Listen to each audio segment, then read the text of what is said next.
Salut à tous, j'espère que vous allez bien. Aujourd'hui je vous retrouve dans une nouvelle vidéo et comme vous avez pu le voir dans le titre, je vais vous présenter mes derniers produits terminés. Je sais que j'ai fait une vidéo de ce type il y a quelques semaines, mais en ce moment je termine beaucoup de produits puisque je me suis donné comme objectif tout simplement de vider les produits qui sont déjà ouverts et entamés. Donc ce qui fait que j'en termine pas mal et en plus j'ai fait de très belles découvertes dans mes produits terminés. Donc j'avais très envie de vous présenter ça. On commence tout de suite. Dans un premier temps, ce que j'ai terminé, c'est une brume d'eau comme ça de chez Bioderma. Donc qui se présente comme ceci, c'est la Hydra Bio Brume, donc eau apaisante rafraîchissante pour les peaux sensibles. Et j'ai adoré cette brume d'eau. Là j'aime beaucoup son format puisqu'il y a quand même 300 ml à l'intérieur. Elle m'a duré très longtemps.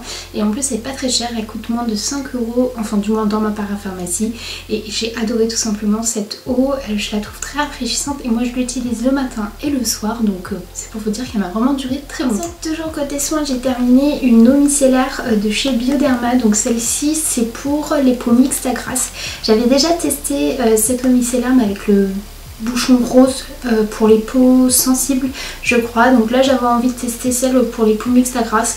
Je sais pas trop si je l'ai aimée ou pas, je sais qu'en tout cas elle me démaquillait bien. Le matin j'aimais bien m'en passer un petit coup.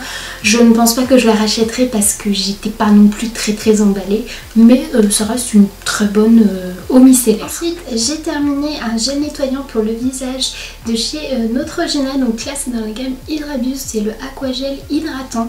Ce gel nettoyant, ce n'est pas la première fois que je le teste puisque je l'avais acheté déjà il y a peut-être 2 ans et je l'avais adoré et j'étais à court en fait de gel nettoyant pour le visage. Du coup en cours je me suis dit pour moi c'est une valeur sûre puisque quand je l'avais acheté je l'avais aimé, sauf que cette fois-ci ma peau ne l'a pas du tout aimé. D'ailleurs c'est même pas moi qui l'ai terminé, c'est mon copain, parce que elle me faisait déjà d'une des plaques rouges et en plus elle me faisait des petits boutons. Donc je sais pas, peut-être qu'il y a 2 ans ma peau n'était plus ce qu'elle est aujourd'hui, mais c'est dommage parce que la gamme Hydra Boost c'est une gamme que j'appréciais et là le gel nettoyant j'ai pas du tout aimé, donc du coup ça malheureusement je sais que je ne le rachèterai plus parce que ça convient plus à ma peau. J'ai terminé un masque en fait de la marque Talika, c'était le Bubble Mask Bio Detox. Donc ça, si vous avez vu ma vidéo de la box fantastique du mois dernier je crois, je vous avais dit que j'étais très contente d'avoir ce masque et de pouvoir le tester et c'est ce que j'ai fait le soir, même après avoir filmé la vidéo, je l'ai testé, je l'ai beaucoup aimé. C'était assez marrant et assez bizarre la sensation puisque en fait quand on pose le masque ça fait de la mousse, beaucoup trop de mousse bien évidemment, mais ça fait beaucoup de mousse et ensuite on enlève et on rince avec la peau. Donc c'est vrai que j'ai trouvé que ça va un petit peu détoxifier ma peau, mais après c'est vrai que de là à dire que ma peau était plus éclatante etc, j'ai pas trouvé, mais c'était sympa à faire et surtout j'étais contente de tester ce petit masque. Ensuite côté capillaire j'ai terminé 2 shampoings secs, donc un que vous connaissez, le blush de chez Baptiste.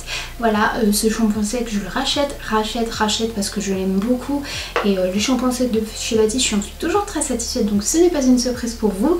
Mais j'ai terminé un autre shampoing sec que j'avais acheté par curiosité, donc c'est celui de chez Ultra Doux, donc dans la gamme délicatesse d'avoine.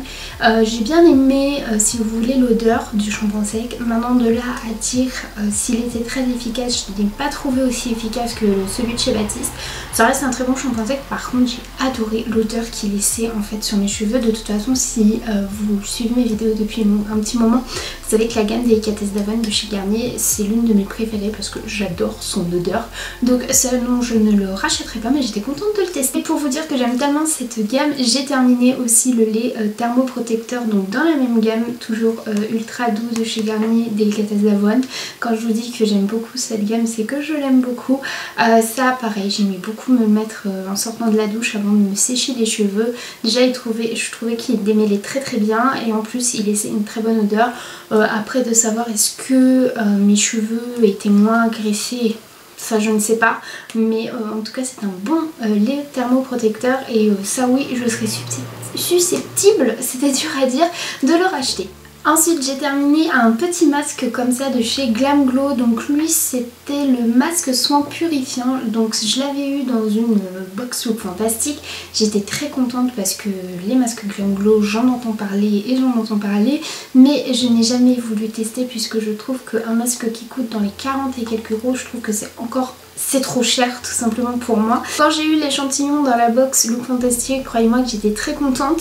La contenance, il y en avait 15 grammes et ça m'a fait à peu près 4 voire 5 masques. Bon, c'est vrai que le cinquième il n'y avait pas grand chose, mais ça m'a fait quand même bien 5 masques. Est-ce que j'ai aimé ou pas? Je pourrais pas vous dire, j'ai pas d'avis. Voilà, je trouve que il a pas purifié mes pores, je trouve ni les resserrés. Je sais pas si quand j'avais des boutons ça faisait en sorte qu'ils soient... Bon oui bien sûr ils étaient un petit peu plus secs, mais de là à les faire disparaître non.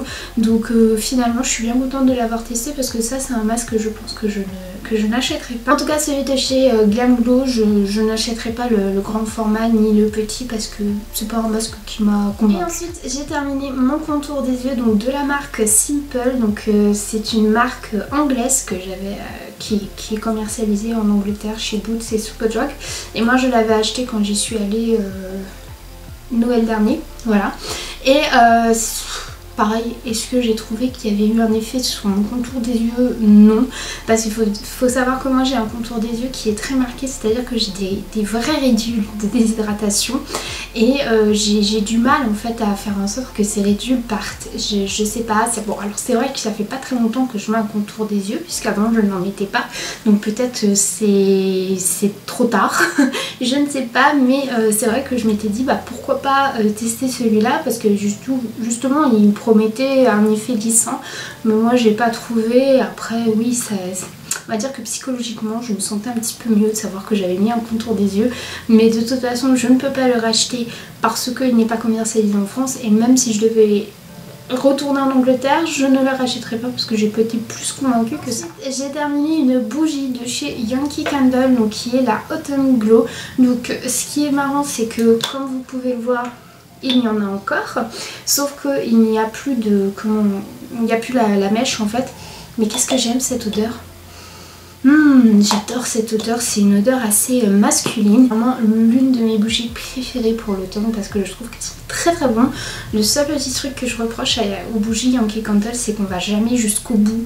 Et je pense qu'on a toutes et tous la bonne volonté de se dire que oui on va gratter la cire et puis on va la récupérer.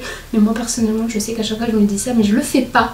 Donc c'est vrai que c'est dommage qu'ils ne mettent pas une mèche qui puisse aller jusqu'au bout, vous voyez. Mais en tout cas c'est une très très bonne bougie que quand je l'allume ça embaume tout l'appartement et ça sent tellement bon, donc ça oui je la rachèterai sans hésitation. Ensuite j'ai terminé le Fix Plus de chez MAC donc en format voyage. Voilà, ça c'est pour moi l'une des brumes fixatrices les mieux qu'il puisse y avoir. Je l'aime beaucoup, je l'avais acheté en petit format mais je pense que là quand j'irai chez MAC, en fait quand je trouverai une boutique MAC, je pense que je me la rachèterai en grand format parce que je l'adore. Et je trouve que aussi bien pour fixer le maquillage ça fonctionne parce que cet été quand il a fait des chaleurs à plus de 40 degrés, bon évidemment j'avais chaud mais je trouvais que ça matifiait quand même bien mon make-up. En plus de ça pour utiliser des fards il est juste top, donc oui ça je le rachèterai sans hésitation. Deux vernis, donc le premier c'est un vernis qui remonte à très longtemps. Je sais pas si vous vous souvenez quand L'Oréal avait sorti une collection avec leur égérie, donc des actrices. Moi j'avais acheté le vernis de Blake Lively, donc Serena dans Gossip Girl. Qu'est-ce que j'adore cette nana, je la trouve tellement belle. Et du coup c'était une couleur un peu dans les tons burgundy, donc un peu aubergine. Et je l'ai terminé jusqu'au bout, malheureusement il n'y en a plus et je suis trop déçue parce que j'arrive pas à retrouver ce type de couleur. Et L'Oréal, vu que c'était une collection limitée, il n'y en a plus, donc je suis triste parce que c'était vraiment un très joli vernis, surtout pour cette saison actuelle. Donc je pourrais pas le racheter malheureusement, mais j'essaye tant bien que mal de retrouver une couleur qui est similaire à celle-là. D'ailleurs si vous avez des idées de vernis avec ce type de couleur, n'hésitez pas à me le dire en commentaire, ça m'aiderait beaucoup. Le deuxième vernis que j'ai terminé c'est un de chez Essie qui est le Bahama Mama. Ce vernis il y a peut-être 4-5 ans sur YouTube, toutes les youtubeuses que je regardais ne faisaient que d'en parler. Du coup je l'avais acheté et effectivement c'est un peu dans les mêmes couleurs que celui de chez L'Oréal, mais sauf que lui est un peu plus rosé, je dirais un peu plus clair, alors que lui il est un peu plus foncé et dans les tons un peu plus dark. Donc ça oui, bien évidemment je serais susceptible peut-être de le racheter. Le Bahama Mama, de toute façon je pense que c'est un des best-sellers de chez Essie. Et les vernis Essie sont vraiment très bien, donc je l'ai terminé et je le rachèterai peut-être un jour si je le trouve en solde ou pas. Mais c'est un très bon vernis et pareil, si vous en recherchez un pour cette saison actuelle et que vous voulez investir un petit peu dans un vernis, bah celui de chez Essie, il est vraiment très bien. J'ai terminé 2 poudres, donc la première c'est une de chez Bourjois, c'est la LC Balance, donc c'est une poudre unifiante et matifiante. Je l'aimais beaucoup, moi je l'avais en teinte 56 et à l'éclair. Donc comme vous voyez, il n'y en a plus, enfin il y en a juste un tout petit peu là, mais j'arrive pas à l'attraper. C'était une poudre que j'aimais beaucoup mettre, surtout les jours où je ne mettais que du correcteur à des endroits. Je trouvais que cette poudre par dessus, vu qu'elle était déjà un petit peu teintée, bah ça me donnait meilleure mine et ça lissait bien mon grain de peau, ça le matifiait, enfin bref, c'est une très bonne poudre. De toute façon la gamme LC Balance de chez Bourjois, c'est l'une de mes préférées en termes de fond de teint, anti-cerne et poudre. Donc ça oui, je serais peut-être susceptible de le racheter si un jour je la trouve en promo ou si un jour j'ai envie de craquer dessus. La dernière poudre que j'ai terminée, et cette poudre, mais c'est un coup de cœur, mais énorme. D'ailleurs c'est dommage que je l'ai terminée en fait avant de faire mes favoris parce que vraiment ça a été un coup de cœur cette poudre. C'est la poudre de chez Too Faced, donc qui est la Born This Way. Donc là je l'ai en format voyage parce que Too Faced s'est mis au format miniature et ils ont sorti cette poudre en format miniature. J'avais très envie de la tester, mais d'acheter le gros format ça m'embêtait un peu parce que je me disais si jamais je ne l'aime pas, qu'est-ce que j'en fais avec un gros format? Et mon dieu, pourquoi j'ai pensé à ça? Cette poudre elle est juste géniale. Quand je la mets, j'ai tout de suite le teint un peu plus éclatant, tout est bien matifié, ça lisse le grain de peau. Vraiment mon teint bouge pas pendant bien jusqu'au milieu de l'après-midi. Poudre, je vais clairement me la racheter puisque j'hésitais entre celle de Huda Beauty, donc qui est la Beauty Bec je crois, ou du coup une de chez Too Faced, donc c'était soit celle-ci dans la gamme Born This Way ou l'autre qui est dans la gamme Sweet Peach, mais clairement là je ne réfléchis plus, je veux investir dans cette poudre parce qu'elle est géniale. Donc si jamais vous voulez la tester, n'hésitez pas, elle y est en format mini chez Sephora, mais pour moi c'est juste un petit bijou, je l'aime trop, donc ça oui je la rachèterai sans hésitation. Et donc voilà, j'ai terminé de vous présenter les derniers produits que j'ai finis et ça tombe bien parce que je commence à ne plus avoir de place sur ma carte mémoire, donc je vais vous laisser là pour aujourd'hui. J'espère en tout cas que la vidéo vous aura plu. Si c'est le cas, n'hésitez pas à me mettre un pouce en l'air ou de me laisser un commentaire, ça me ferait très plaisir, et puis de vous abonner à ma chaîne si vous avez envie. Moi je vous fais de gros bisous et puis je vous dis à bientôt dans une prochaine vidéo. Bye bye.